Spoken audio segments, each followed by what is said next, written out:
Bonjour, bienvenue à cette soirée organisée par la CPTS du pays d'Aubagne et du pays de l'Étoile, ainsi que le réseau Oncopaca. Ce soir, le sujet porte sur cancer, douleur et soins palliatifs.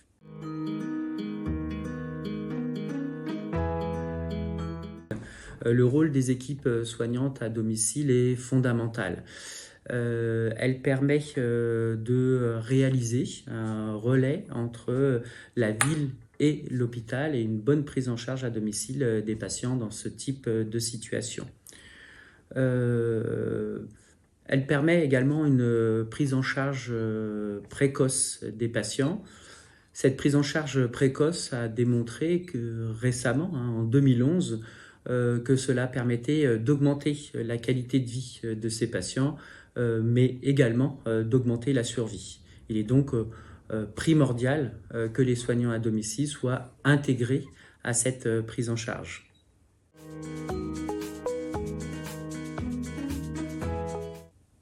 Le rôle des soignants à domicile est d'intégrer les soins de support en oncologie à la prise en charge de ces patients, c'est-à-dire la prise en charge de la douleur, la prise en charge psychologique, la prise en charge sociale, mais également la prise en charge de la nutrition qui est fondamentale.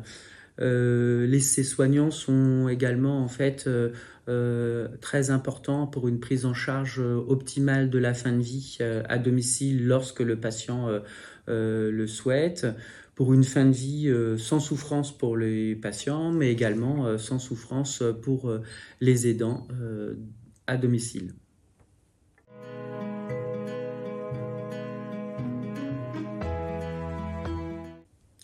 Les éléments incontournables pour une bonne prise en charge sont une bonne communication entre les soignants hospitaliers et les soignants à domicile.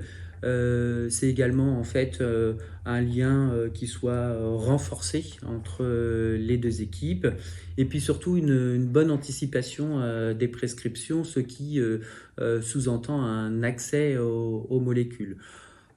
Probablement que l'avenir se situe sur de la télémédecine, de la téléexpertise et de la téléconsultation, ce qui nécessite vraiment un lien très fort entre les soignants hospitaliers et les soignants du domicile, médecins, infirmières et autres soignants.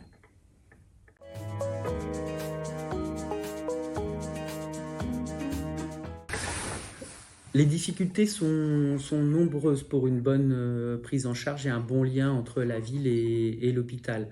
Tout d'abord, la première difficulté, la disponibilité des soignants du domicile, mais également des soignants hospitaliers en ces temps de carence médicale.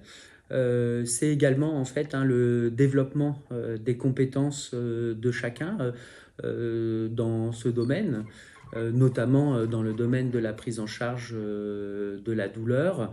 Il faut donc une bonne entente entre l'hôpital et les médecins généralistes, les infirmières du domicile.